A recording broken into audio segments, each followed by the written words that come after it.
into our system. He's a really good player. Did well for the Rams, obviously part of their championship run a year ago. We spent some time with him, scouted him at UW when he was coming out, and really think his skill set fits our defense, and so glad to add him to the group. Where is he in Hawaii with the NFLPA thing, and were the guys recruiting him there, or separate? No, I think I don't believe it. I think it was just him and his wife, is what it sounds like. Yeah, I think a scheduled trip. Where is that fit for him, like behind Jordan and Micah? Like, where do you see him kind of fitting into them? Yeah, like anything, he'll come in and learn from those guys, and there's various things we do. You know, we've used the Buffalo nickel before. That could be a piece. You know, we could use some dime stuff, and then, you know, there will be various roles. He's a good player, and that stuff will kind of sort itself out. He knows what he's, you know, kind of coming into. Brandon, how valuable is that depth, I guess I would ask you, because obviously, you know, Jake Vaughn's situation, and then with DeMar's, you know, not knowing what you're going to have in him necessarily, how soon, how valuable is a player like this and what you guys try to accomplish? Yeah, I mean, he started a lot of games, been on a winning program. He was a good college player, second-round pick. And so to be able to get him to come in here into our system, it was great. He was a guy we had eyes on if we lost Jordan, and so to be able to get Jordan back and now get him in the mix, I'm pretty excited. Brandon, Sean said this morning he is going to call the plays on defense. Yeah. What do you like about him being in that role and managing the game and also calling the defense? Yeah, I'm excited for us and for him. You know, the more it's kind of sunken in. You see his excitement about calling plays, and that's how he got this job, was calling defenses, and the successes he had. Obviously, I saw that up close and personal in Carolina, and I saw a guy go against some really good quarterbacks and some really good offensive minds, whether it was the head coach or the offensive coordinator calling plays, and I think it'll be good. Sometimes change always happens in our business, and I see a fresh look on his face, like a little bit of excitement to do it. So I think our players will be excited to hear that as well. Yeah, when you mention that excitement, it's obviously adding something on top of his head coaching duties, but is that refreshing for him of like, here's why I got into coaching and I get to like be more involved in it, or where do you see that balance for him? Yeah, I mean, I think, now that he's been a coach 6 years, he knows everything, the lay of the land. The first couple of years you are in these positions, you're drinking out of a fire hose a little bit. We've got a system in place, a lot of people. We haven't had that much turnover, so you're not having to retrain all these people, and he's got familiarity on the staff, even adding an Al Holcomb, who's worked under Sean in Carolina, another guy that's new but yet familiar with our system, and obviously the other guys that have been working on the defensive staff are here, and so everyone will pick up what slack is needed, but having Sean call the plays, I think it'll be really good. He didn't even rule out some philosophical changes to the way that the defense is run with him taking over the play calling. I know it's sort of early to pinpoint that, but do you think that this defense could look significantly different with him calling the plays? I don't know if it would be significant, Jay, or not, but I think, like anything, you're going to see people put their own wrinkle on it. I mean, it's no different than we're running the same offense, with Ken Dorsey that we did with Brian Daboll, but they both have their own nuances and the way they like to do things. Everybody has their own tweaks, and so no, I definitely think Sean and the defense have been looking, since we got back from Indy, have been looking really hard at the things we do well and maybe some areas we can improve, and how do we want to go about that? Do we want to line up different? Do we want to call different? So I think there will definitely be some nuances and some adjustments that Sean will add to it going into this upcoming season. I know we talk all the time, year after year, about you guys picking up the phone and calling on certain players. Multiple reports about DeAndre Hopkins out there. How much you can get into that, I'm not sure, but is there a level of interest, and what has happened, if there's anything that you can add? Yeah, I mean, he's on the Arizona Cardinals, and so I know the social media world. Derek does a great job of keeping me in the loop of that. And so, what I would say is social media, don't take that too far. But again, me, when we've talked about OBJ guys that are, we're always going to look for talent, and so we're going to look at anything and everything, and our name gets thrown in the hat, a lot of things that sometimes we've done 1%. One person made one call and they've looped us in that we're all over them and we've offered them a contract. And it's funny sometimes, but that's as far as I can go into it. He's on another team. You made some moves. How much cap flexibility do you have right now? Yeah, I mean, it's getting tighter. Obviously, adding Taylor to the group and Taylor Rapp. And we're still looking at some other pieces. We're not done with free agency. We're still trying to fill some holes so that again, we don't go into the draft feeling like, gosh, we got to get player position X by a certain time or we're going to be in some trouble. So there's always ways to be flexible, but again, next year's cap 2024, we're already going to be tight on that, so trying to keep that in mind if we were to do anything this year. In terms of moves you have made, the guards, Harris is a nice signing. That seemed like a concerted effort to alter and maybe upgrade the running game in certain respects. Yeah, I think I mentioned it when I spoke after the first few days of free agency that we were looking for a little heavier back to complement Cook and Hines, and I think we did that in Damian. Scouted him coming out of Bama, and obviously he's been in our division and had some good games, quite frankly, against us. And like his run style, was very excited to add him to our group. Big time pro, from that standpoint. And again, yeah, we getting David Edwards in here, who started a lot of games for the Rams. Excited about him. I know we talked about Connor McGovern. Again, we said it after the season. We want to be strong up front. It's very important for us, and that's not going to change between now and the start of the season. Judging by your answer on DeAndre, is it safe to assume you haven't closed the door on OBJ yet? I wouldn't, until someone's gone, I wouldn't close the door on anything. I think you got to always assume that we'll always look and pay attention to people's markets and their skill sets, and if they're a free agent or if it's someone to trade for. How does somebody like that, the OBJ, I know Hopkins on our team, but somebody like that, who's not necessarily a wide receiver too, how do you foresee them fitting into this offense with Stephon already kind of planted and so many targets going his way? Yeah, Steph is our number one receiver.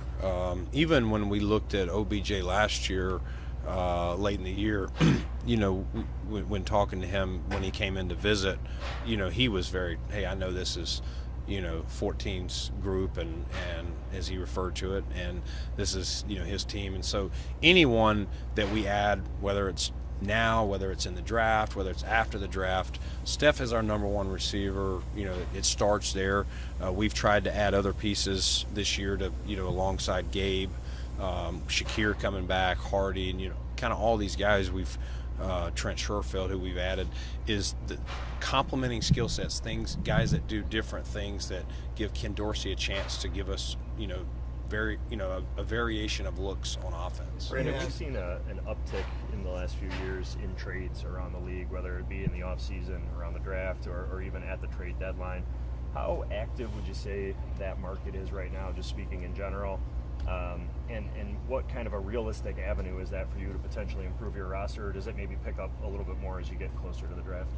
I think I think it picks up. I think there's, Jay, it's one of those things where there's, for every 99 calls, maybe one strikes interest. So you may hear, hey, the Bills, like I mentioned earlier, have discussed trade with this. Well, there probably was one phone call, maybe two, or maybe a call back.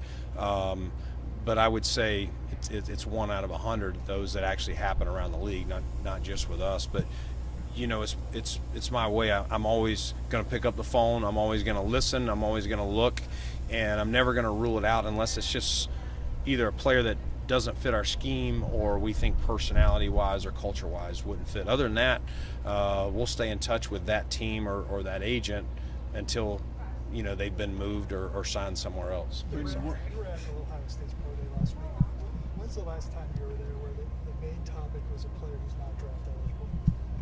Yeah, it happens once in a while. You've seen it with some quarterbacks. I think, even Alabama last year, Will Anderson didn't work out, but, you saw him around, and people are like, man, that guy next year is probably going to be the number one pick, and he might would be the number one pick this year if he came out. So, it happens, but, yeah, Ohio State's put out quite a few really good receivers last few years, Brian Hartline, who's now been promoted from the receiver coach to the OC, played in the league as a pro, and he's a heck of a coach and has done a great job developing these young men, and so and obviously Marvin Harris and those guys. It's quite a group that they put on.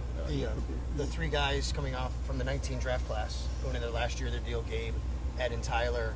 Would you look this offseason to maybe try and do something so you have cost certainty going forward? With Ed, Oliver, Tyler Bass, and Gabe, they're all expiring contracts going out of their rookie contracts. Yeah, I think right now we're more focused on the draft at this point, but those are things that we, not to say that we couldn't get anything done before then, but probably put most of our attention on the draft at this point. But those are all guys that we like and could see being here for longer terms if we can get them worked out. One of the things that Sean touched on toward the end of his availability was Josh's evolution as a runner, maybe taking a smarter, more cautious approach. And I know this is something we've talked about before, but as the guy who puts this roster together, is there a more concerted effort maybe to build things around him to help limit the number of hits that he takes beyond just Josh's decision making, I guess, as well? Yeah, I mean, listen, I don't think it's a more concerted effort this year, Adam. I think it's been there. I think it's just more Josh's play style and Josh's competitiveness of,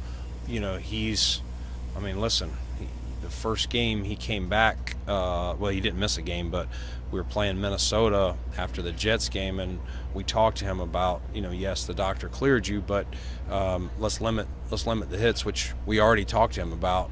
And, he's coming down the middle of the field, and the guy's ready to make the play, and he doesn't slide. He tries to run over the guy. And so those are discussions that we have after the game.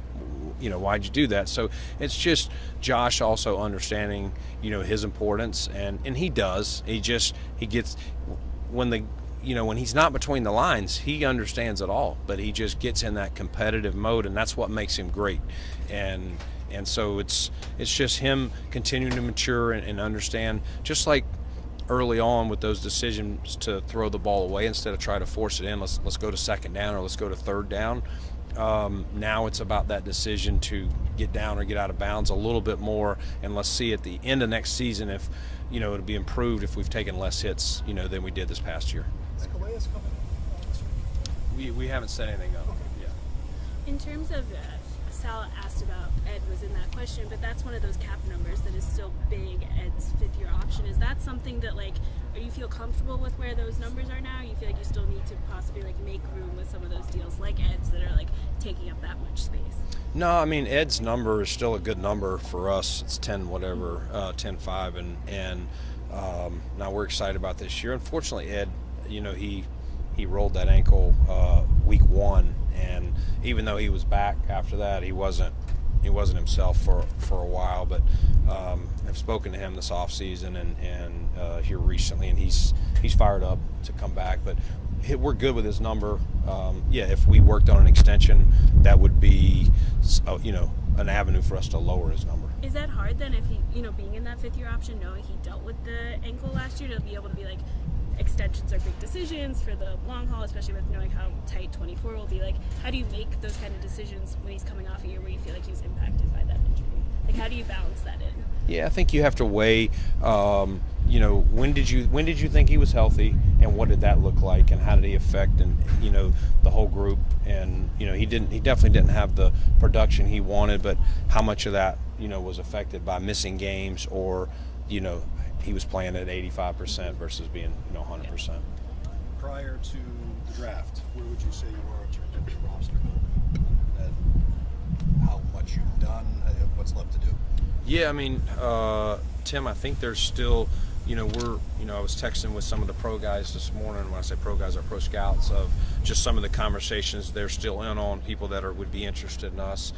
It's more in that bottom end range, whether it's a veteran minimums or very low numbers. I think you've seen we haven't, since Hardy, we haven't signed anybody even north of $2 million, and we're probably going to remain in the under 2 through the draft at least.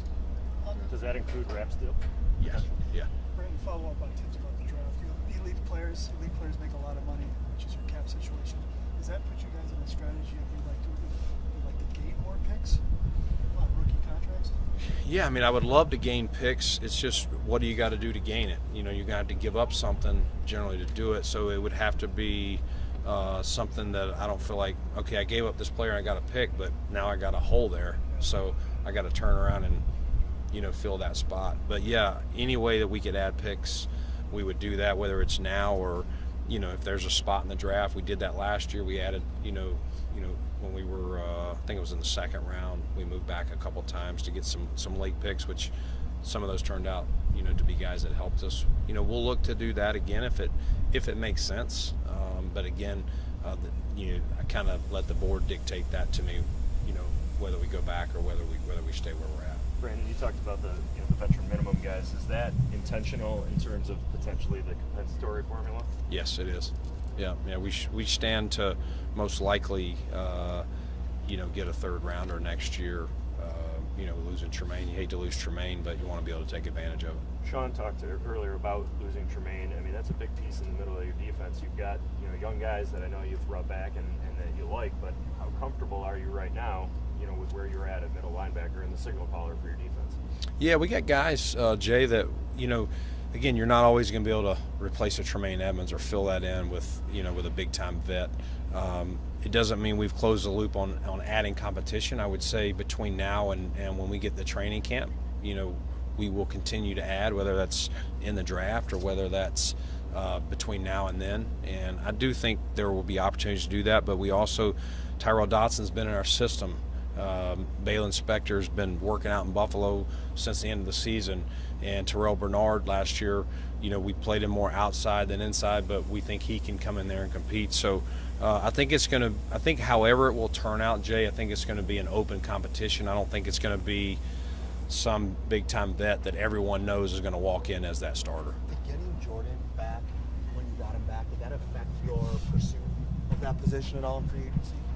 Yeah, I mean, if we knew we needed to fill that, you know, as DeMar continues to work his way back, and we're very positive and feel that's, you know, we're encouraged by where he's at, but you know, it's not 100% all the way back. So if we had lost Jordan, that was definitely one of the spots we wanted to make sure we're prepared for, knowing that Jaquan was leaving and, you know, DeMar was not 100% cleared at that point or even today. On that note, like if Jordan wasn't in the picture, would you have been more aggressive at middle linebacker? Oh, I got you. My fault.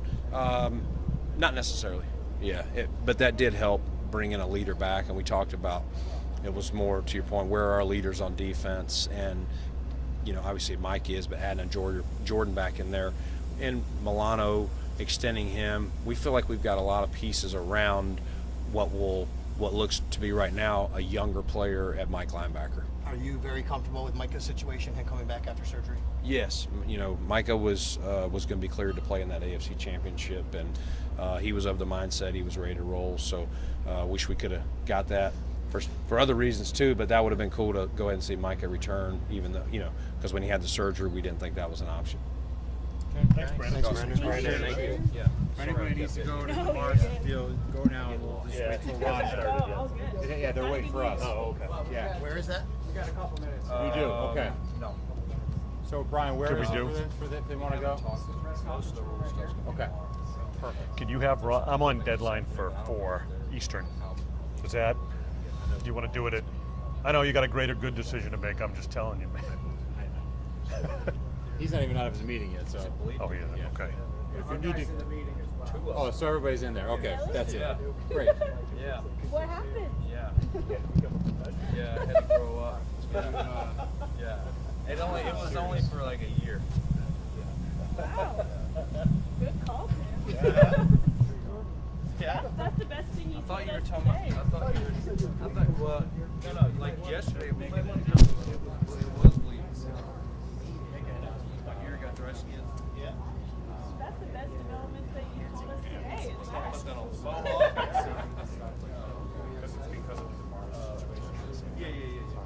I'll take the first 5 or like the first series. Yeah, about the first 5. Yeah. Thank you, Brandon. I had to like stop recording and then restart again, so I'll just transcribe that. There's still in the meeting, so that's fine. They say, take care, Brenda. Thank you. DB, just hang here. Yeah. You're on deadline. If I gotta go live here, how about we have them live?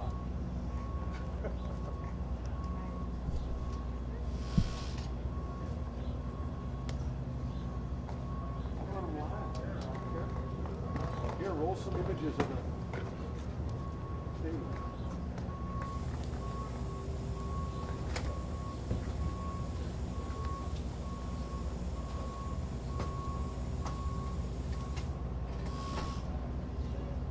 Battery looks low. Yeah, it's saying error, but it was going the whole time. I think it might just be overheating because it was in the sun.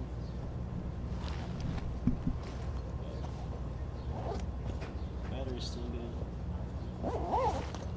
That's why I tried to close it up a bit.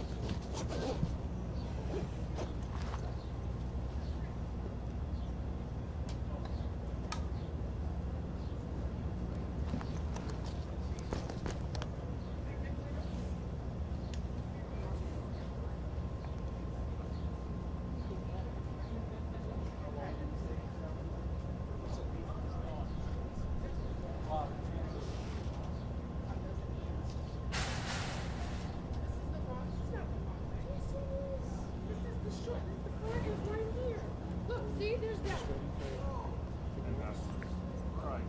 So I'm a little concerned, given the number of live shots we had and the rate at which we're going through the zero battery. Like, I don't like the feel of this.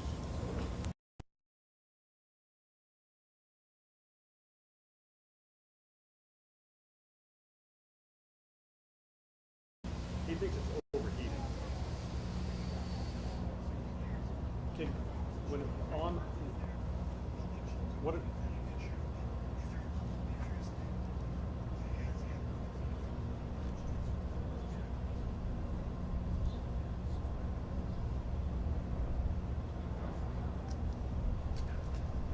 sorry, my earpiece just went. It says 220 on the battery itself. 2:20. On the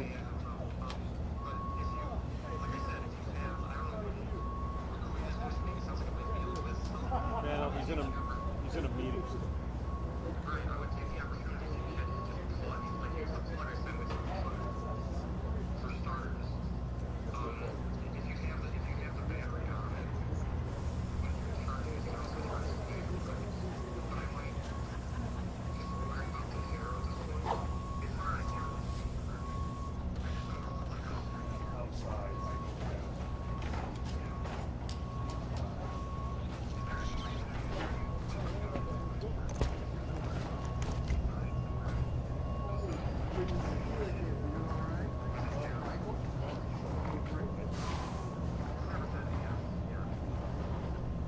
I just don't know why we're getting a low rating. I am scared.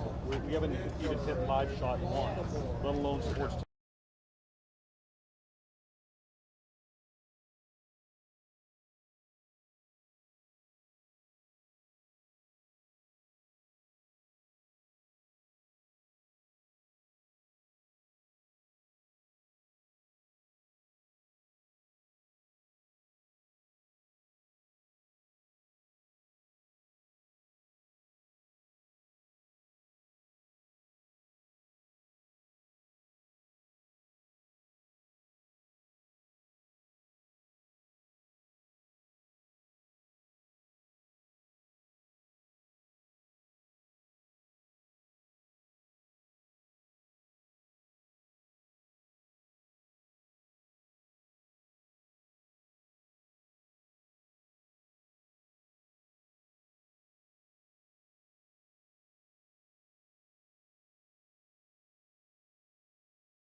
All right, thank you.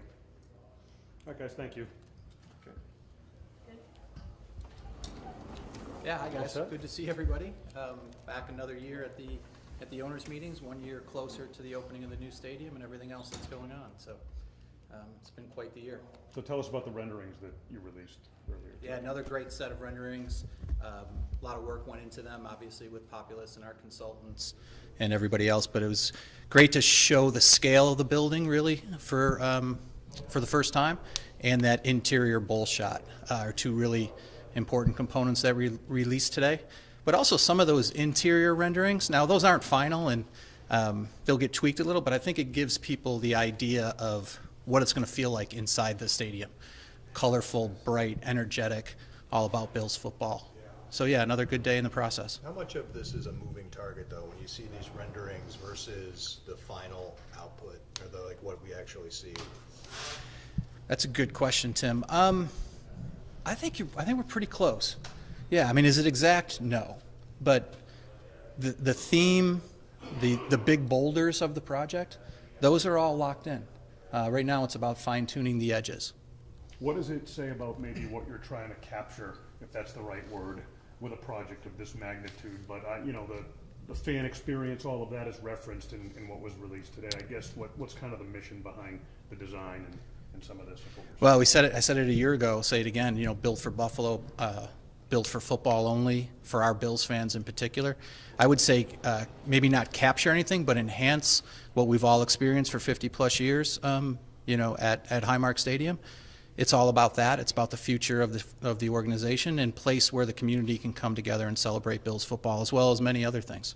On that note, has there been any more discussion around development around the stadium and what that might look like? Do you have a vision for that? Has there been discussion with the property holders and stakeholders in Orchard Park? Not from our perspective, Sal, but as we've said right along, we will be great partners with others that want to come and develop the business and the space around the stadium. We'll provide, you know, as much content as we possibly can, 365 days a year. We've put some design elements into the facility that would enhance somebody's ability to come in and develop property around it. Ingress, egress, some parkways, some pedestrian traffic patterns. We've already built that in, so it's really going to be ready for development once that opportunity arises and somebody's ready to do it. So maybe in the bigger picture, in terms of, as Tim referenced, having it become reality, where are we in the process? What's the latest, for example, in the lease situation? Yeah, thanks for scratching that, Adam. I think we're really pretty done lawyering. The lawyers have had this now too long. I would hope that the documents are delivered to the Erie County Legislature, if not today, certainly within the next day or two. But everything's done. It's been done for weeks, quite frankly. We haven't negotiated in probably months. So it's really just drawing up 20 plus some odd documents, having the lawyers go back and forth, have everybody have their final say. But the agreement has been in place for quite a while now. It's time to get it across the finish line so we can go and start digging. I was going to say, how frustrating is that then that like you're all done that, ready to go, and you want to make sure this is done on time? I was like, ever this construction comes with like times, you know, like and all that. How frustrating is it to not like be done? I haven't reached frustration yet. Anxious, but the biggest thing is like we don't have a lot of time. Construction has to start. The stadium has to open for the 2026 season. Days matter. So we're in a good spot. This has gone exceedingly well. We just have to get it across the finish line, and really all that's left is delivering the documents to the county. Is there any concern at all about like 2020 not hitting that 2026? Not yet. No. Was there a point like how close are we to getting?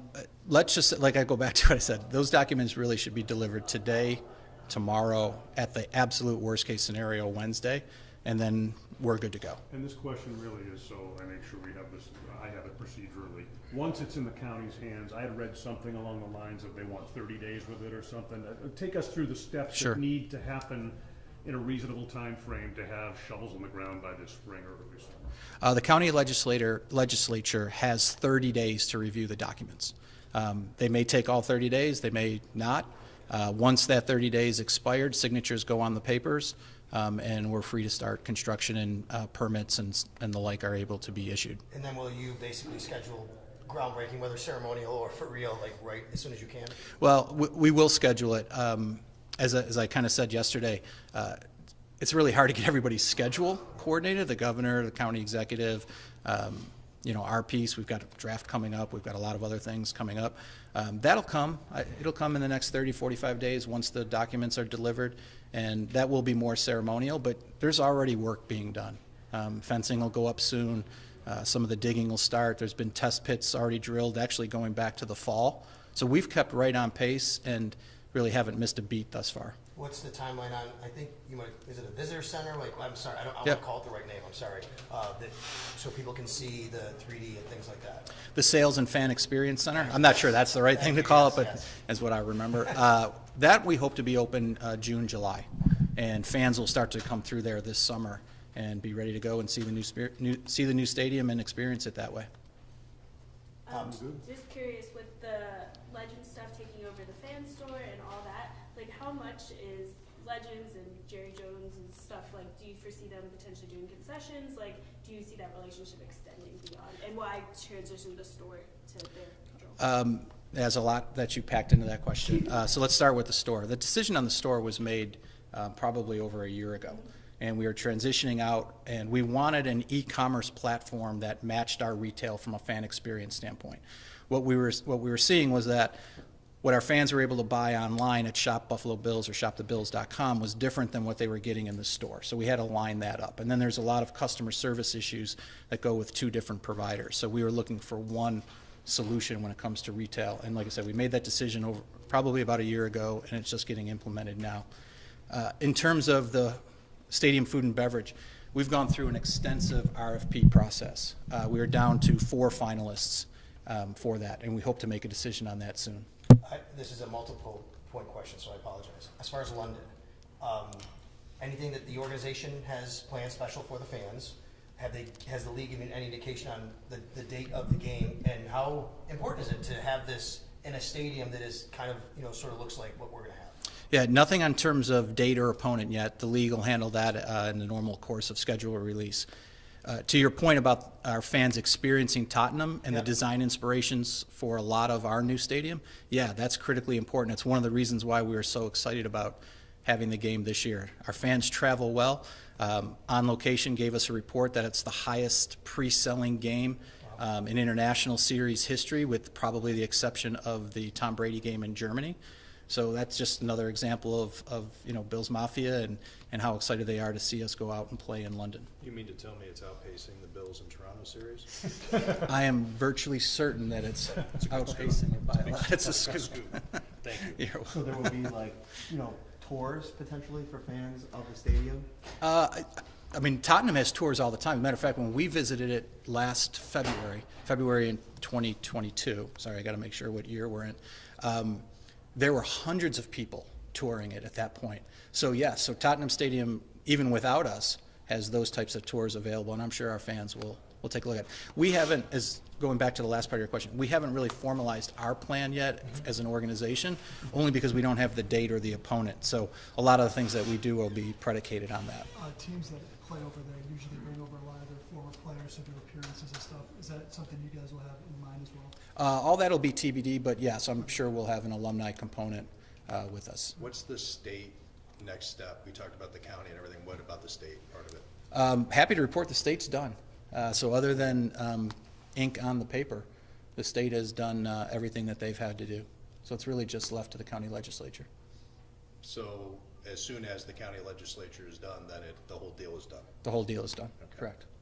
And again, if that's just like they can take those 30 days to approve it, and it's just them checking everything, like going through that, like what is that? And do you expect them to take all 30 days for it? I mean, that's up to them. I mean, by law, they're able to do that. Yeah. It's interesting. They're reviewing the documents. The documents can't be renegotiated. All of that is done, so it's a thorough review process without any negotiation rights. So as far as we're concerned, as long as everything matches up and the legislature is comfortable with what has been put in front of them, the deal is done and we're ready to go. It's almost kind of like, to put it in layman's terms, like editing almost, right? Just to make sure that everything was what was said it was going to be. Is that correct, basically?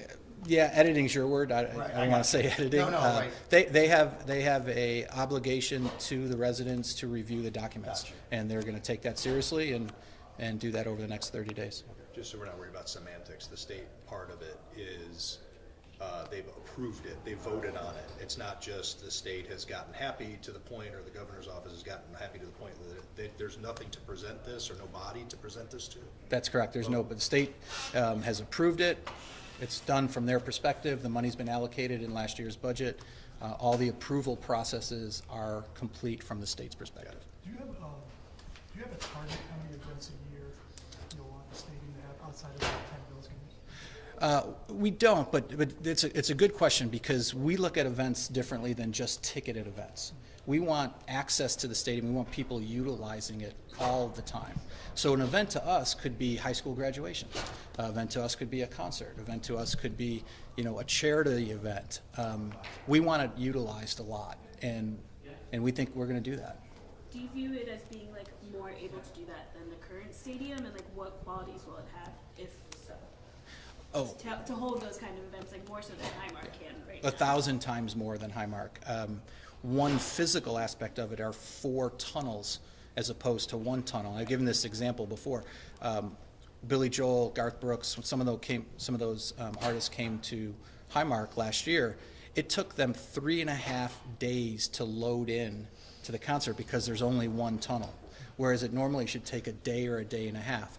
Why that matters is because now we become a much more desirable location for concerts to host their events. It's more profitable for them if they don't have to spend that money on an infrastructure basis. They can get to their next concert quicker, right? It's an easier lift for their staff. All of those things make the new Bill Stadium much more appealing for those types of events. I was told that speaks to a lot of the research that you had done. Virtually all the new stadiums, I was told, you took some aspect, positive or negative, to imply. I believe that one referenced, I was told, Minnesota, where it wasn't a 360 event level, and it created problems along the lines of what you're talking about. Is that? Yeah, that's another real good example. In Minnesota's particular case, they kept growing the facility. And as they kept growing it, they didn't have that 360-degree event level, and they found it to be challenging, from a logistics standpoint. We made sure of that. I won't even take it on the events level. We're making sure that every level is 360 access all the way around. Part of that is because of how, us Buffalonians like to interact with everybody. If I have a friend who's on the other side of the stadium, I don't want it to be difficult for them to find each other and to go and watch a game or have a beverage before or after the game. So we've made that really a key center stone to the stadium design. Nobody's parking this year should be altered? No one's parking will be altered except for the RV lot. Okay. The RV lot will be either reduced or potentially eliminated while construction is taking place. But the rest of the parking spots, our fans will be fine. We will move staff and others off property and get them there to free up more spots for our fans. So if someone has an RV and comes up, they have to kind of figure out their own situation? Well, I would just tell our great RV fans to just hang tight. We're working on some options, but wanted them to get a little bit of an advance that, the RV lot will not be as we've known it during construction. We talked to. No, we still want to go, if it's stadium, go ahead. No, it's not. It's not. If we're through the stadium, Jesse had put out that impassioned essay, and I asked this with, incredible sensitivity. We all wonder how Kim's doing. We're asked about it. I am frequently. Yeah. And also really, more specifically, my question for you is, what has been the impact of that? There had been some suggestion about a succession plan. She herself had alluded to the fact that maybe she would envision herself in some role. Is there any momentum toward that at all, or what can you share about maybe what the future will be? Yeah, let me start at the end. That's getting things way too far into the future. Kim is getting better every day. We're thankful for that. In terms of what Jesse wrote, we couldn't have asked for a better response. I think Jesse showed the world excuse me,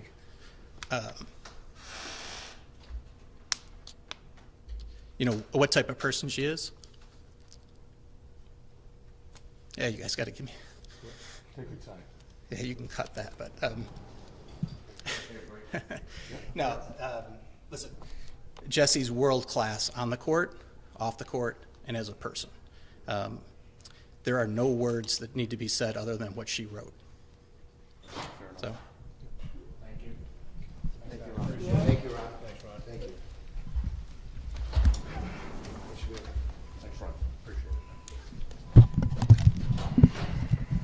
coming, guys.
I got it. I got it. All right. Audio's a little hot. Justin? Test 1 2, test 1 2, test 1 2.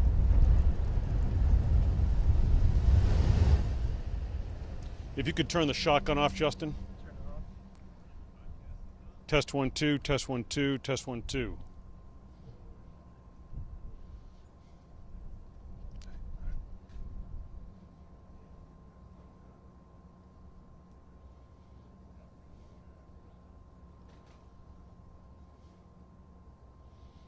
All right.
What is it, 70 something here?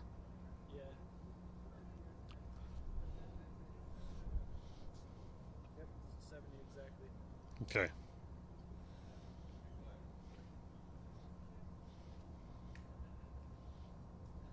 All the bytes in?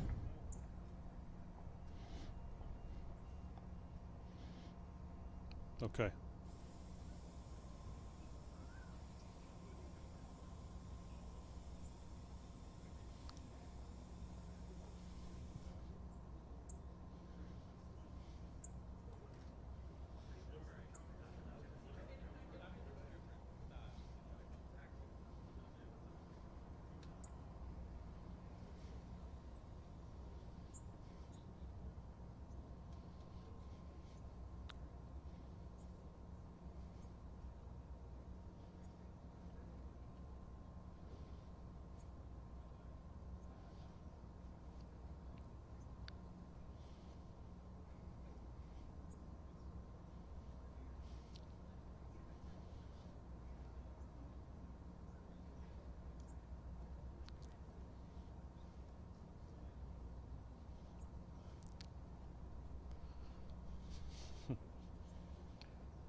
Hi, Kate. Yeah, out here, by the way, 70 degrees. Beautiful day here in Phoenix. We're at the Biltmore in Phoenix, which has been traditionally a location for the NFL spring meeting. A lot of business in terms of the National Football League going on here. But again, the reason we're out here primarily is to get the comments from Pagula Sports and Entertainment executives on the renderings and really the progress of this stadium project, the $1.4 billion project. So we have some of this edited for you right now. Here is a look along the lines of what we've seen, but much more advanced in terms of these renderings, what the new stadium will look like, both from an external perspective and internal. They're trying to embrace, they say, the Bills Mafia experience, simulate tailgating, for example, inside, easy access from level to level, a more communal feel than some of the other stadiums that you might experience around the National Football League. SoFi in LA, for example, US Bank in Minneapolis. They've tried to incorporate a lot from various designs of new stadiums to arrive at this point. Now, the question is that the goal remains to have it open in 2026. What is it going to take to get there? Where are they in the process? Within the last 15 minutes, we talked to Pagula Sports and Entertainment Executive VP Ron Rakuya to get some answers.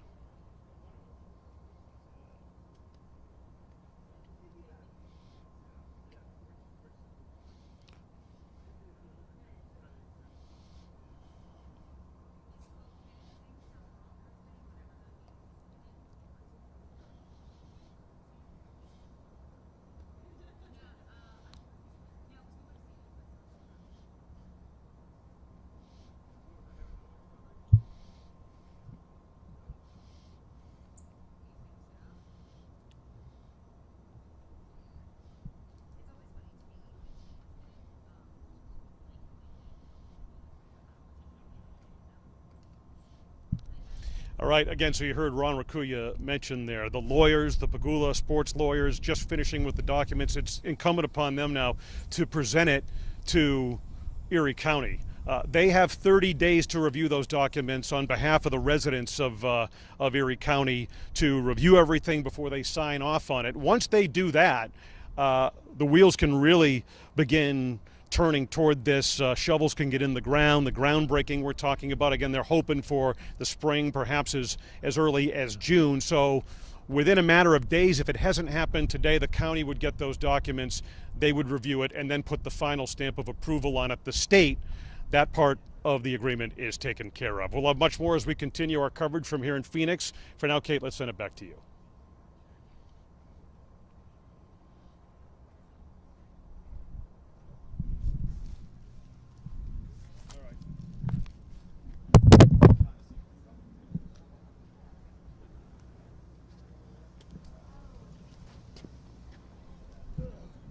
Okay, let me go get my act together now for future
Oh, please leave that.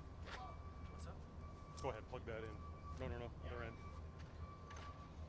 Just, we gotta have this all set up when I get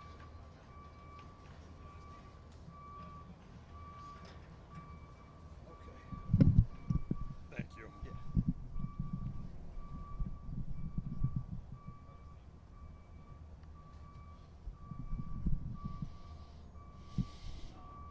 Test 1 2, test 1 2. Am I dark or what? Yeah, you're pretty dark. Just let it out.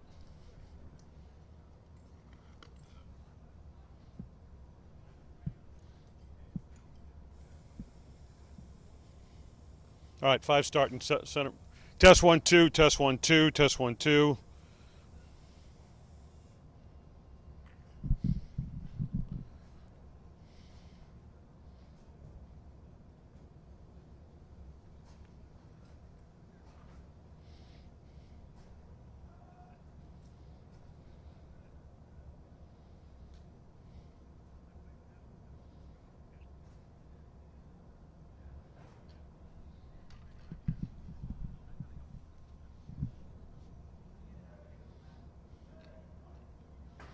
Sense of what this tail actually looked like. It's specific in the process toward.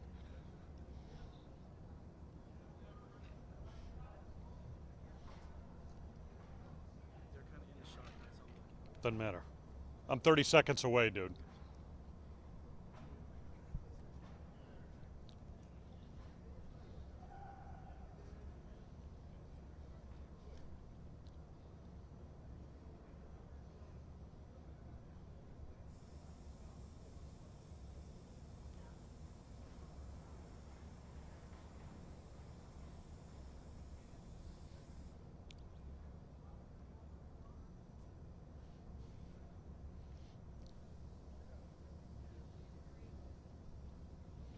Hey, Scott Mary Alice. Good evening, everyone, back in Buffalo. Yeah, a couple of things happened here today with regard to the stadium. We certainly got a better sense of what it's going to look like, what it's going to operate like. We'll show you those images in just a second. And as important, a better sense of where specifically the process stands toward getting construction underway and having this thing officially open in the 2026 season. Let's go ahead and take a look at some of the renderings that you mentioned were released earlier today, more detailed than what we have seen in the past, both in terms of what the bowl will look like and some interior pictures as well, the concourses, the idea of celebrating tailgating, for example, that tradition indoors, easy access for fans to get to different parts of the stadium to congregate. We did talk with Pagula Sports Executive VP Ron Rakuya, again within the hour, who says their lawyers are set to hand over the lease documents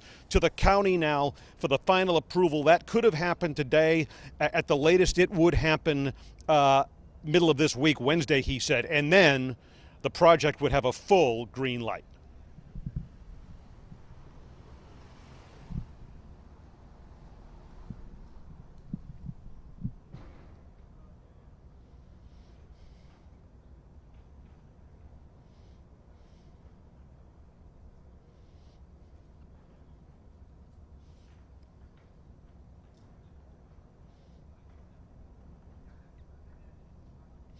And once the county receives those documents, Erie County would have 30 days to review them. It remains to be seen if they would take or need all of that time. But the bottom line in all of this, Scott and Mary Alice, is this, that once the county gives its approval, then they can go ahead and begin construction and actually, get shovels in the ground and take those steps. The state portion of this negotiation is complete. That would just require a final signature. So we're at a critical phase here, and as you heard Ron Rakuya mention, time is of the essence. Live in Phoenix, Arizona, Adam Bonini, Channel 2 Sports. Scott Mary Alice will send it back to you in Buffalo.